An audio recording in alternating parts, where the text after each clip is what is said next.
और मार्केट्स के अंदर एक strong recovery rather lower level से जो बाइंग आई है वो अब दिन के ऊपरी स्तरों पर बाजार को ले आई है। करीब करीब अब 23 अंक ऊपर निफ्टी कामकाज कर रहा है। 8639 का लेवल देखने को मिला। रादर टाटा जो ग्रुप है उसमें भी एक अच्छी बाइंग देखने को मिली है। बहरहाल अब बातचीत करते हैं एक और मैनेजमेंट से। हमारे साथ मिस्टर AS मेहता हैं, प्रेसिडेंट जेके पेपर के, नंबर से बातचीत करने के लिए। मिस्टर मेहता नमस्कार, स्वागत है कार्यक्रम में और साथ ही साथ बहुत बहुत शुभकामनाएं आपको दीपावली और धनतेरस की। सर, एक अच्छे नंबर्स कंपनी ने पोस्ट किए हैं, मुनाफा भी दोगुना हो गया इस तिमाही के अंदर। क्या प्रोमिनेंट रीजन रहे हैं इसके?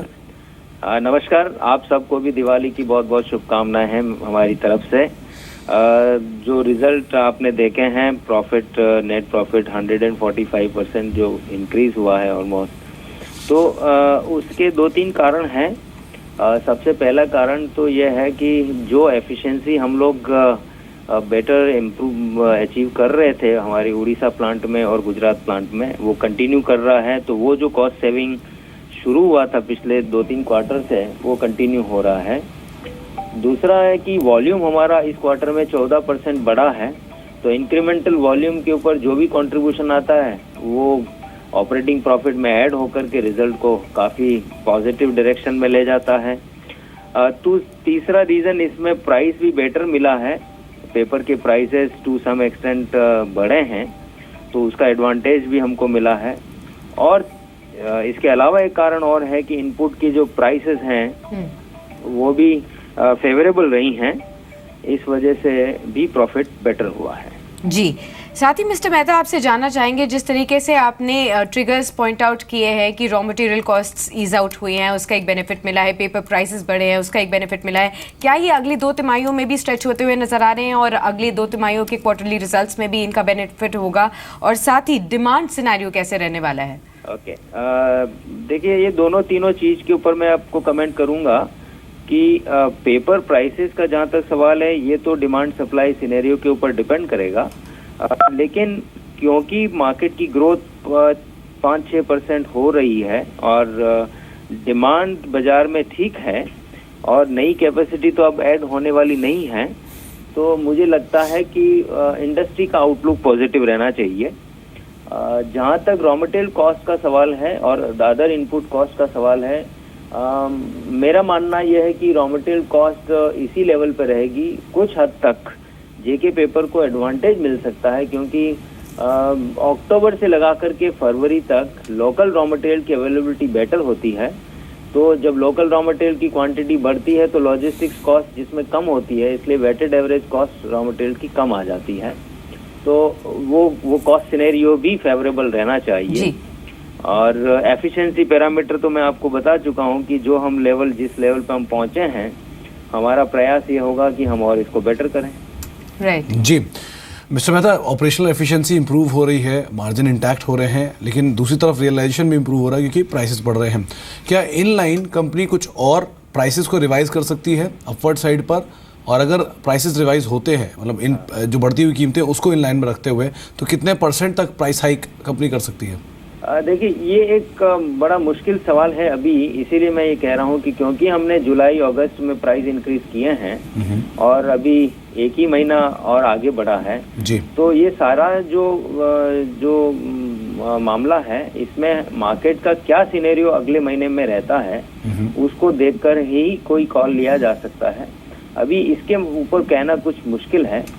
एक फैक्टर और भी है, क्योंकि बलारपुर की जो यूनिट्स बंद थी तो मार्केट में थोड़ा सा जो सप्लाई सिनेरियो भी मैन्युफैक्चरर्स के पॉइंट ऑफ व्यू से पॉजिटिव रहा, प्राइस के पॉइंट ऑफ व्यू से। अब जब भी वो चालू होंगी तो मार्केट में सप्लाई थोड़ी बढ़ेंगी, तो वो भी एक फैक्टर आने वाले टाइम में हमको देखना पड़ेगा।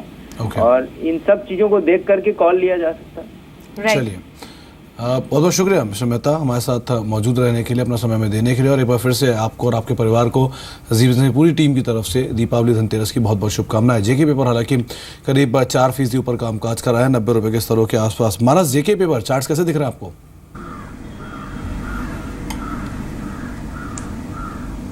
देखिए, जेके पेपर की जहाँ तक बात है, अब चार्ट्स तो भी पॉजिटिव लग रहे हैं, क्योंकि पिछले करीब 3-4 हफ्ते में हमने एक स्मार्ट रैली देखी है 60 रुपये से 90 रुपये तक। लॉन्ग टर्म चार्ट पे एक बहुत ही क्लियर ब्रेकआउट देखने को मिला है जब स्टॉक ने 75 रुपये के स्तर ब्रेक किए हैं। अगर हम एक लॉन्ग टर्म टारगेट सेट करें तो वो कहीं ना कहीं 110 और 115 की रेंज में आते हैं। शायद इसमें समय लगेगा, शायद 6 to 8 मंथ्स अगर आप निवेश रखते हैं तब तो आपको ये लेवल देखने को मिलेंगे। मेरा समझना है कि अगर फ्रेश लॉन्ग करना है तो इंतजार करें करेक्शन का, जब स्टॉक 84 और 78 की रेंज में है तो वहां निवेश करें और उस केस में अपने स्टॉप लॉसेस 72 रुपीज़ के नीचे रखें। जी चलिए एक और सवाल ले लेते हैं। हमारे पास फेसबुक के जरिए सवाल आया है। सुबोध का सवाल है, इनका सवाल बैंक ऑफ इंडिया को लेकर है। 500 शेयर्स है इनके पास, 120 के एवरेज प्राइस पर इन्होंने खरीदारी की हुई है। गौरांग, आपकी राय जानना चाहेंगे बैंकिंग स्पेस से बैंक ऑफ इंडिया पर। देखिए, नतीजों के आधार पर सूरत हाल बहुत जल्दी सुधरती हुई नज़र नहीं आती है साक्षी। सरकारी बैंकों में अगर निवेश करना है तो विकल्प के रूप में सर्वोच्चम श्रेणी पर आने वाली bank state bank of India, उसके बाद हमारी कवरेज बैंक ऑफ इंडिया पर है और तीसरी मझौली सरकारी बैंक है यूनियन बैंक ऑफ इंडिया। ये बदलाव करते हैं अपने पोर्टफोलियो में तो ज़्यादा उचित रहेगा। जी चलो, तो आपको विकल्प बताए गए हैं, आप उन विकल्पों में निवेश कर सकते हैं अगर आप यहाँ से स्विच करना चाहते हैं तो।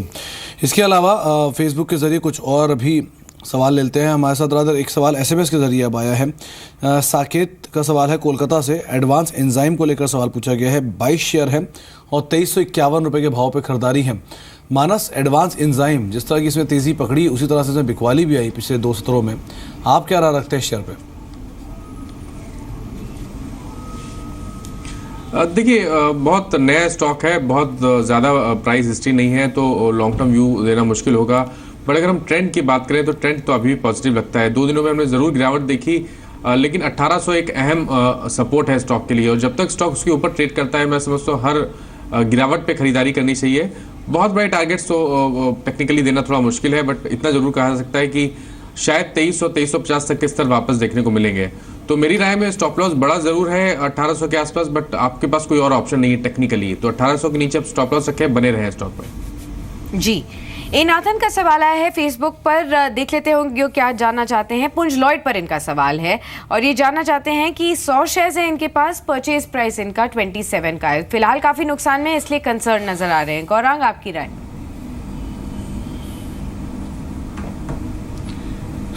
देखिए, पहले तो आपके सभी दर्शकों को और निवेशकों को एक सलाह दूंगा कि आप इतिहास थोड़ा देखें कंपनी का निवेश करने से पहले और कुछ मालूमात रखें। निवेश करने के बाद अगर आप चिंतित हो जाते हैं और सवाल पूछते हैं तो इसका कोई मतलब नहीं रहता है, क्योंकि आपका जो करना था आपने कर चुके हैं। अब ये कंपनी 5 सालों का भी साक्षी, अगर आप इतिहास निकाल के देखें तो लोगों की पूंजी में बहुत बड़ी तरीके से हामी पहुंचाई है। 1.5-2 रुपया, 1.25 रुपये का नुकसान हो रहा है। नुकसान बांध के निकले जल्द से जल्द, और अगर आपको निवेश करना ही है और नज़रिया लंबी अवधि का रखना है तो अशोक लेलैंड जो कि करीबन 86 या 87 के आसपास चल रहा है, लंबी अवधि के नज़रिए से यहाँ पर निवेश करें। जो नुकसान हो रहा है उसकी भरपाई भी हो जाएगी और मुनाफा भी मिलेगा। लंबी अवधि के नज़रिए से लक्ष्य हमारा 115 का है। जी, आपको राय पुंज लॉयड को लेकर दी गई है और साथ साथ अशोक लेलैंड विकल्प आपको बताया गया है अगर आप निवेश करना चाहते हैं तो। गौरांग, आप कार्यक्रम में शामिल हुए, बहुत बहुत शुक्रिया आपका हमारे साथ मौजूद रहने के लिए, और मानस आपका भी बहुत बहुत शुक्रिया, और आप दोनों को ही और आपके परिवारों को दीपावली की और धनतेरस की बहुत बहुत शुभकामनाएं। तो अब आपका बाजार को तो यही समेटते हैं।